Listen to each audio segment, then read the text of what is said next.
Tonight, I want to speak to the part of you that is tired of trying to become peaceful. Not tired in your body, tired in your spirit, tired in that quiet place where effort keeps turning into more effort. So let me offer you a different possibility. What if the calm you keep searching for is already here, but you keep missing it because you're gripping too tightly? And what if the moment you stop gripping, something in you opens on its own? That is the Zen teaching we're exploring tonight. Sudden awakening, not as a dramatic lightning strike, not as a mystical badge you earn, but as a simple shift, a tiny click inside. Like realizing the door you've been pushing against was never locked. Before we go any further, settle your body. Let your jaw unclench. Let your shoulders drop one small degree. Let your hands rest as if they don't need to hold anything tonight. You don't have to understand this perfectly. You don't have to remember every word. Just listen and let the meaning drift in slowly like warm air. Because here's the prediction gap I want to leave open in your mind. If awakening can arrive suddenly, what has it been waiting for in you? A sign, a special teacher, a certain number of hours meditating, or something much simpler? We'll answer that, but not yet. First, let's clear up a common misunderstanding. Most of us believe insight is built like a wall, brick by brick, day after day. If we do enough practice, enough discipline, enough reading, enough self-improvement, we eventually get there. And sometimes, yes, understanding grows gradually. You learn, you mature, you soften, you see patterns you couldn't see before. But Zen also points to another kind of seeing, a seeing that doesn't arrive as a new brick. It arrives like a window being opened. One moment the room is stuffy and dim. The next moment, fresh air rushes in, the light changes everything, and you didn't build that light. You only stopped blocking it. Sudden awakening is not something you can schedule. It's not something you can force. It's not a prize for the most disciplined person in the room. It comes in ordinary moments, while you rinse a cup, while you watch rain slide down glass, while you walk a street you've walked 1,000 times, while you're too tired to keep pretending you're fine. And that's why this teaching is so tender, because it doesn't ask you to become someone else. It doesn't demand that you fix your entire life tonight. It only asks one thing. Can you stop fighting this moment for a moment? Let me tell you a story. Not a story about a monk on a mountaintop. A story about an ordinary person who wanted mastery so badly it almost broke him. There was a young man named Ren. He lived in a city where people admired beautiful handwriting the way people admire music. Ren trained in calligraphy. He had talent, the kind that makes teachers smile, the kind that makes other students compare themselves. His strokes were clean, his characters were correct, his lines held discipline. And Ren loved the praise. He wasn't proud in an obvious way. He was hungry to prove he was not just a student, hungry to be seen as someone who had arrived. He practiced until his wrist ached, until ink stained his fingernails, until the floor around his desk was littered with failed pages. Still, something bothered him. When he looked at ancient scrolls, the ones made by masters long gone, he felt something he couldn't name. Those characters were alive, not perfect, not stiff, alive. His own work looked correct, but it didn't breathe. So Ren searched for a teacher rumored to be impossible. An old woman named May who lived outside the city near the edge of trees. People said May accepted few students, and she rarely explained anything. Ren was not afraid. He believed talent would win her over. He traveled to her home with his best work. Scrolls he had selected carefully, the kind you unroll with quiet pride.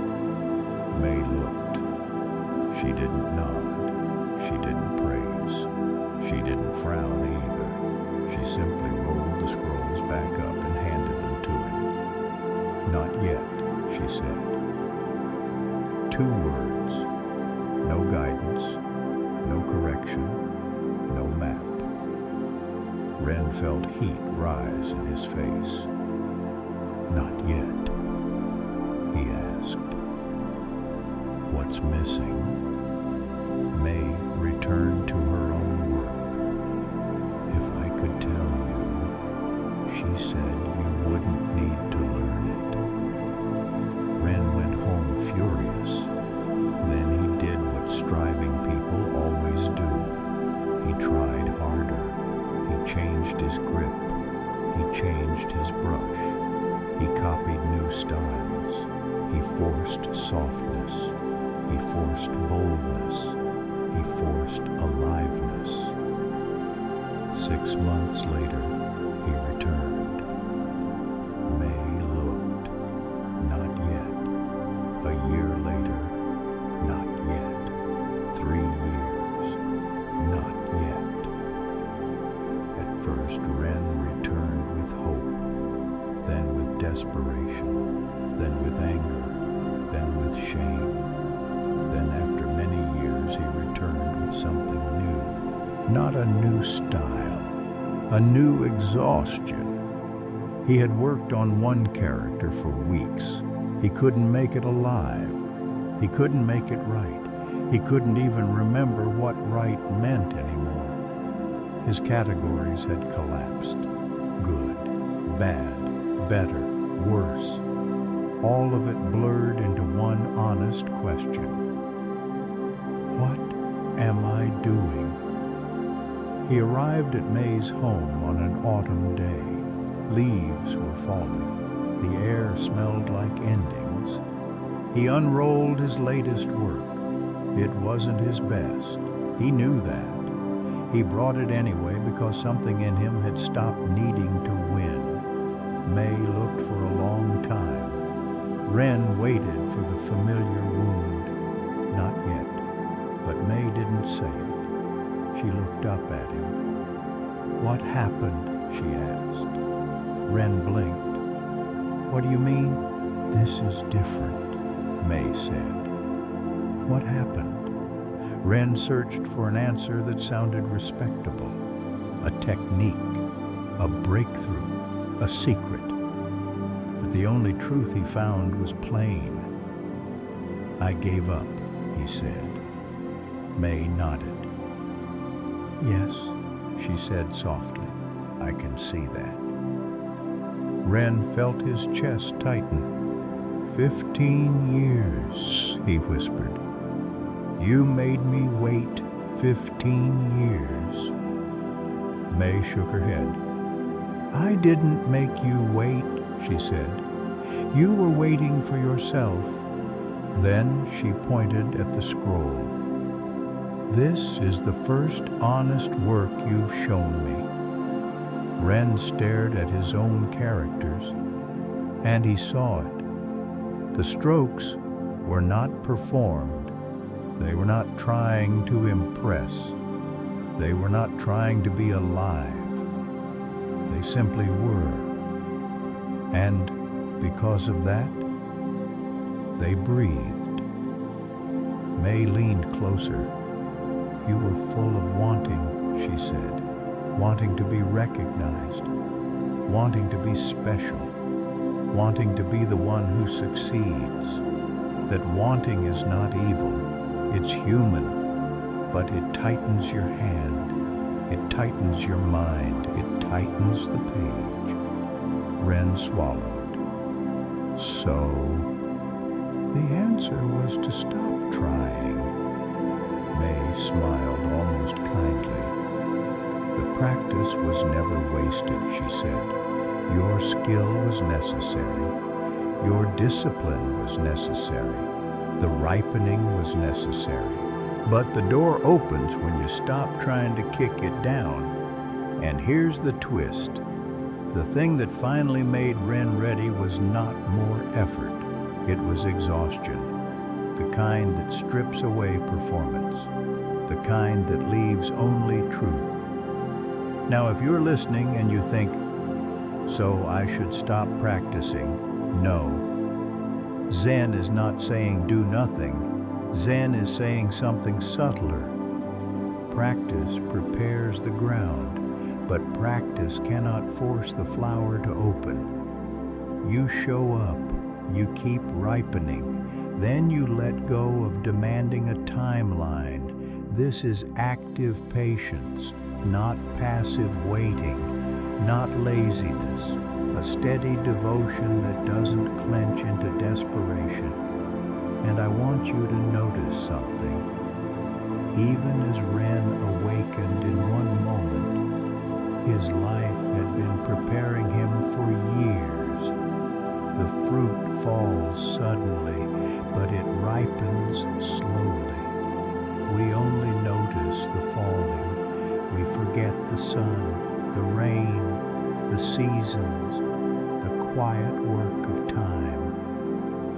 So here's another question. What in you has been ripening quietly?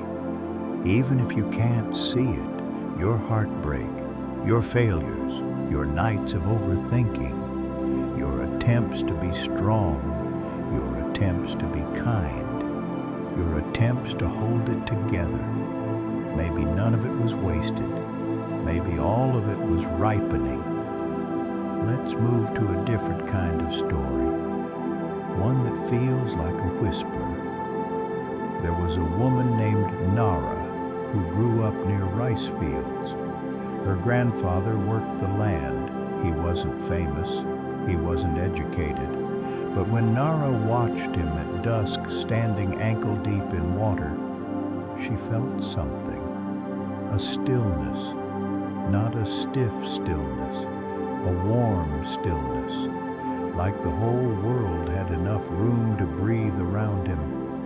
As a child, she asked grandfather, "What are you thinking when you stand like that?" He looked down at her and smiled. "I'm not thinking," he said. "I'm just standing." The answer made no sense to her.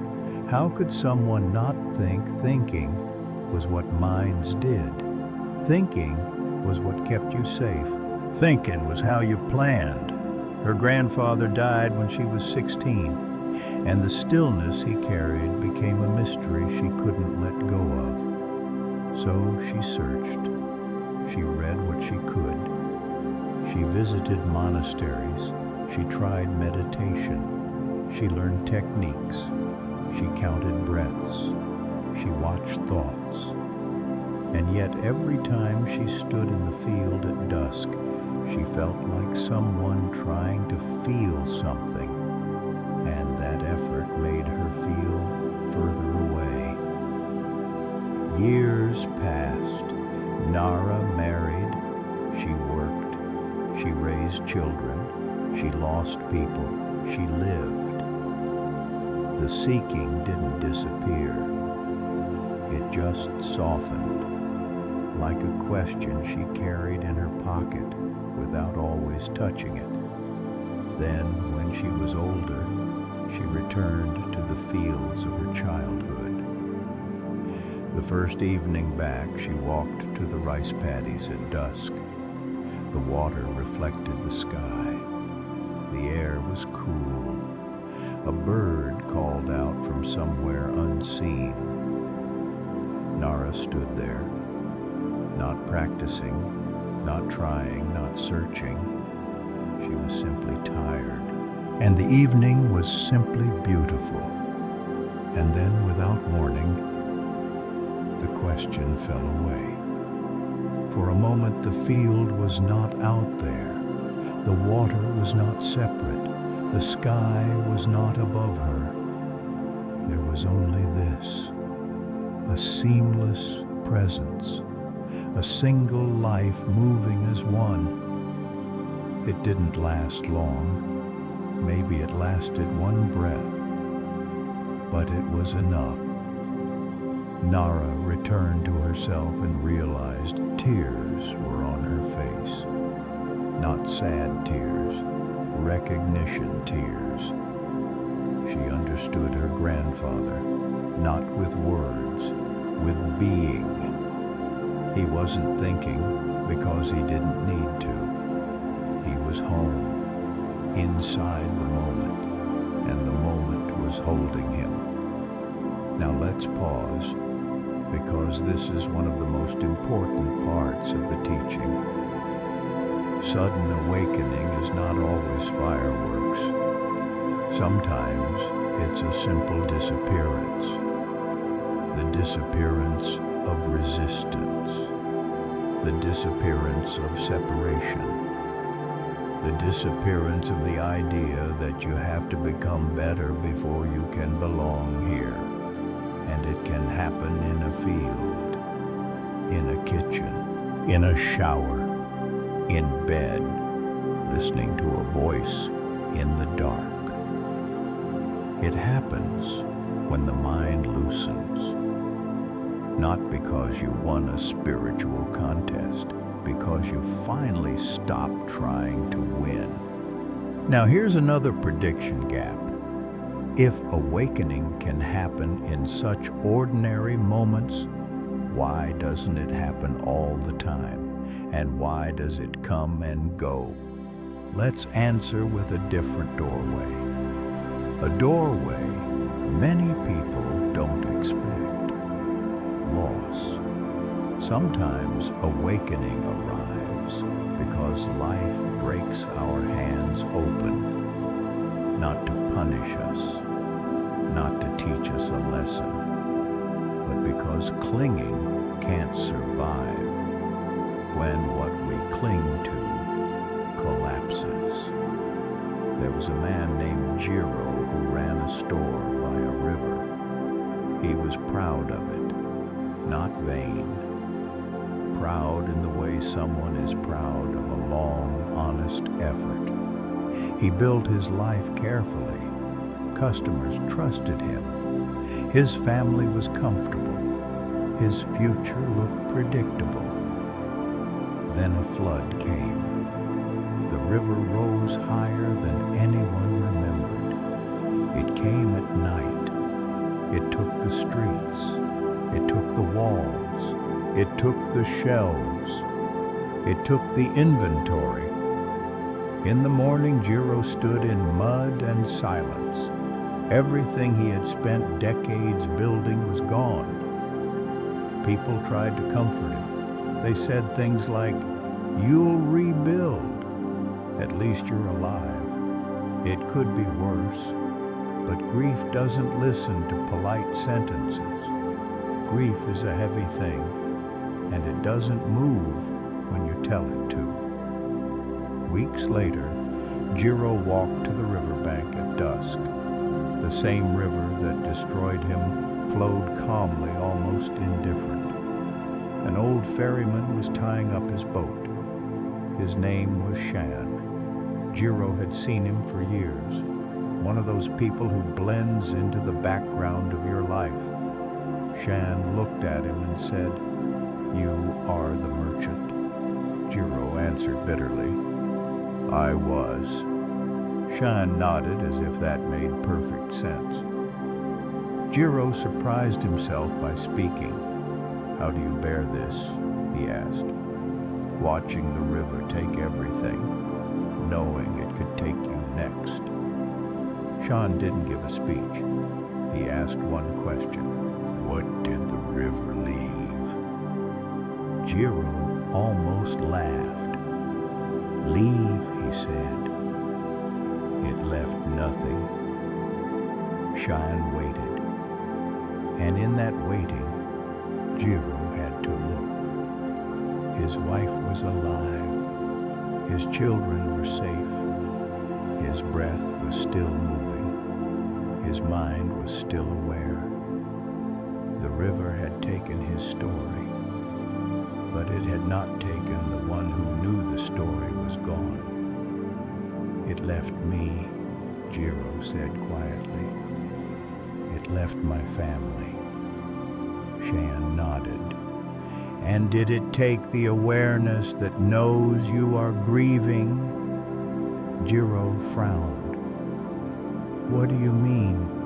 Shan pointed gently. Right now, he said, you are aware. You know the sound of water. You know the cool air. You know the ache in your chest. That knowing is still here. Jiro sat with that. It felt too simple, almost insulting, but also strangely true. Shan said, I once wanted to throw myself into this river. I had lost everything in my own way. And then I noticed something. My suffering was loud, but beneath it, there was an awareness that was quiet. It didn't fix my life. It didn't erase my pain, but it gave me a place to stand, a ground beneath the ground. Jiro went home that night with his loss still heavy, and yet with a small crack of space. Not hope, not positivity, space. And that space was enough to breathe. Here is the teaching. Loss can destroy what you built, but it can't destroy what you are. It can remove your labels, your roles, your sense of control. And in that stripping, something simple becomes visible. Not a new thing. The thing that was always there. Awareness, presence, the quiet witness inside experience. Now this is where some people misunderstand Zen. They hear awareness and think it means becoming cold, detached, numb. No. Awareness is not numbness. It is intimacy. It is feeling fully without being swallowed. It is grief, and also the space around grief. It is fear, and also the room in which fear can move. Awakening doesn't erase emotion. It changes the relationship. Like weather. You don't blame the sky for rain. You don't panic because clouds arrive. You let weather be weather, and you stay. Let's bring this back to your life tonight. Maybe you are listening because you are exhausted. Maybe your mind is busy. Maybe your chest feels tight. Maybe you've tried to meditate and it felt like work. Maybe you've tried to let go and it became another project. So let's do something different. Let's stop making peace another goal. Instead, let's notice what is already true. You are here. You are breathing. You are aware. Even if your thoughts are loud, something in you is noticing them. Even if your body feels restless, something in you is aware of restlessness. That something is not far away. It isn't something you have to earn. It's the part of you that has been present through every moment of your life, even the worst ones. And here's a gentle twist. You are not trying to create calm. You are learning to notice the calm that is already underneath the noise. Like the ocean under waves, the surface can be rough, but deep down there is stillness. The question is not, how do I stop waves? The question is, can I sense the deep water? Zen offers a very simple practice, not a complicated method. A return. Notice when you have left the moment and come back. That's it. You will leave again and come back again. That is the entire path. Some nights your mind will wander 1,000 times. That's not failure. That's normal. The practice is not never wander. The practice is return. Return to the feeling of your breath. Return to the weight of your body. Return to the sound of this voice. Return to the reality of right now. And here's what happens slowly. You start to trust the return. You start to believe you are not lost forever just because you got distracted. You start to sense that there is a doorway in every moment, because every moment is a moment you can return to. Now I want to share one more story, a small one, the kind that doesn't feel dramatic until it suddenly does. There was an older woman who ran a tea shop after her mother passed away. She knew every step, the exact temperature, the precise amount of leaves, the timing, the pour. But customers said it doesn't taste the same. She grew ashamed. She tried harder. She adjusted everything. Still, it didn't taste the same. One day, a traveling monk came in. He drank her tea and said, "This tea is made by someone who is afraid." She felt offended. Then she realized he was right. When she made tea, her mind wasn't with the water. It was with her mother's memory, with judgment, with fear.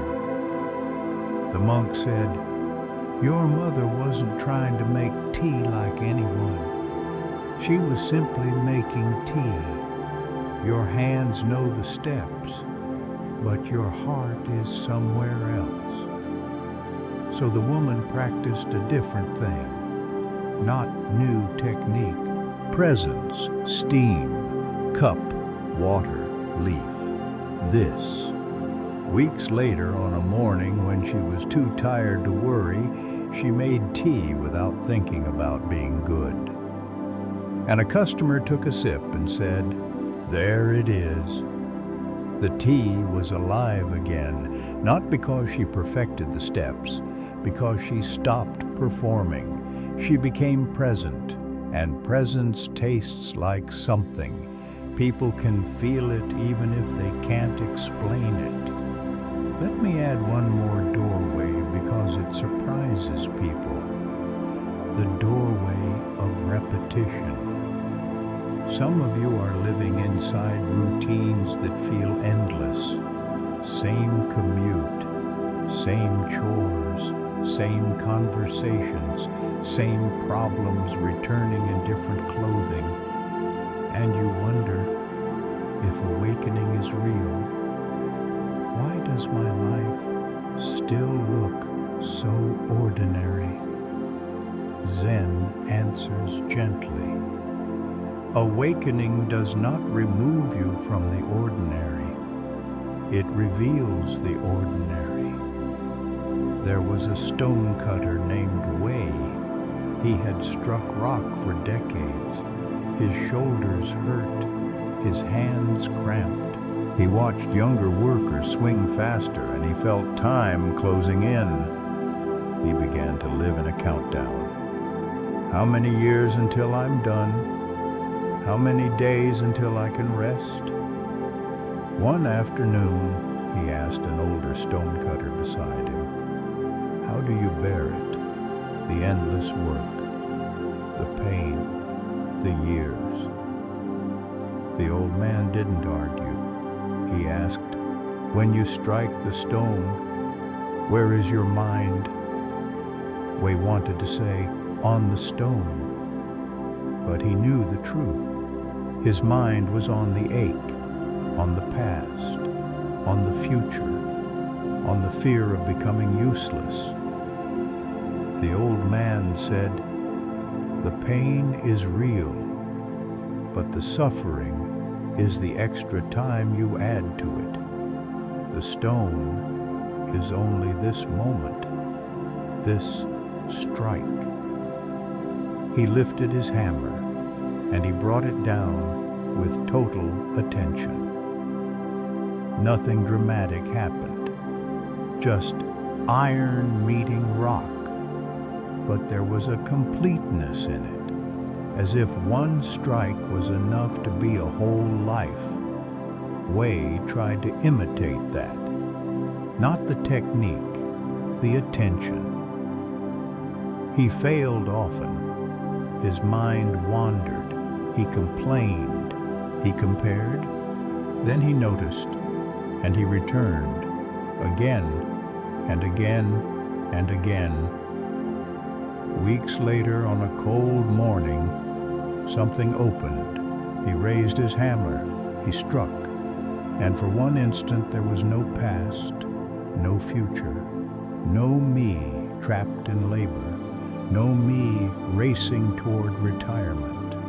Only this sound, this contact, this moment of change, and it was strangely peaceful. His shoulders still hurt, but the dread was gone, because dread was made of leaving the moment, not of being in it. When the older man saw the smile on Wei's face, he simply said, "You stopped leaving, that's all. You didn't escape your life. You entered it. If your days feel repetitive, don't assume repetition is the enemy. Repetition can be the training ground. Every dish you wash is another chance to return. Every step you take is another chance to return. Every time you catch yourself spiraling is another chance to return. And here's the quiet miracle. You don't need a perfect day to practice. You only need a real day. Now let's soften again. If you're listening in bed, your world is already small. A ceiling, a blanket, a phone screen dimmed down, the sound of a voice. And that smallness is not a limitation. It's a gift. Because awakening does not need a big stage. It only needs a moment that you stop resisting. So if your body is heavy, let it be heavy. If your mind is noisy, let it be noisy. If your heart feels tender, let it be tender. You're allowed to be human here.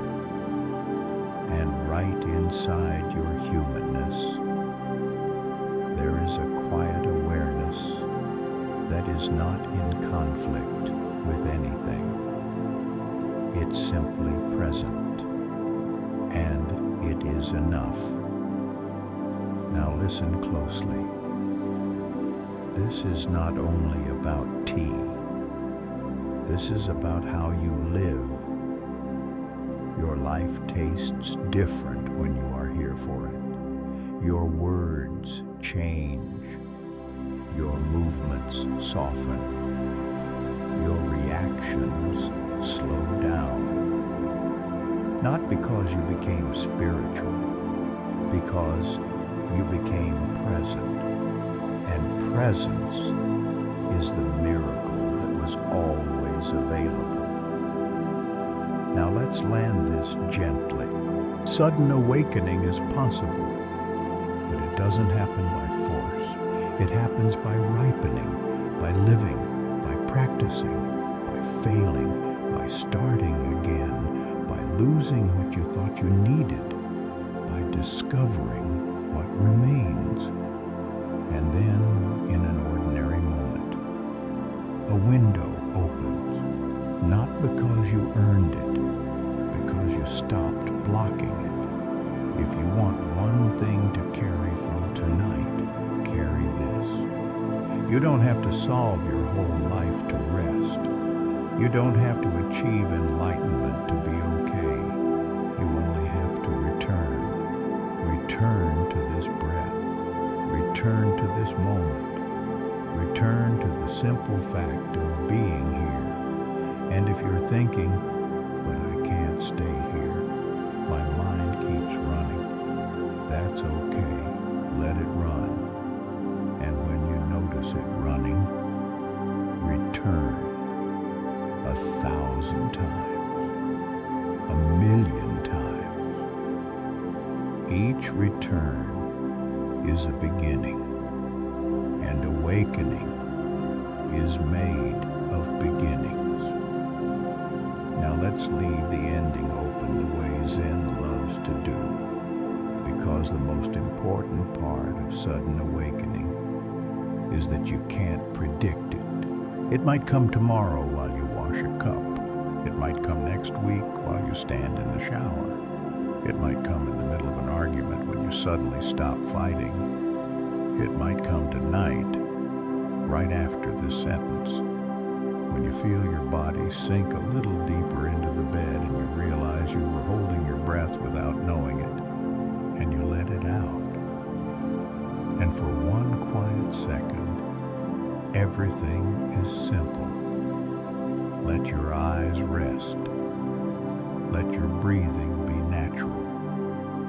Let the mind do what it does. And keep the smallest door open, not the door to some distant spiritual achievement, the door to this moment, because this moment has been waiting for you all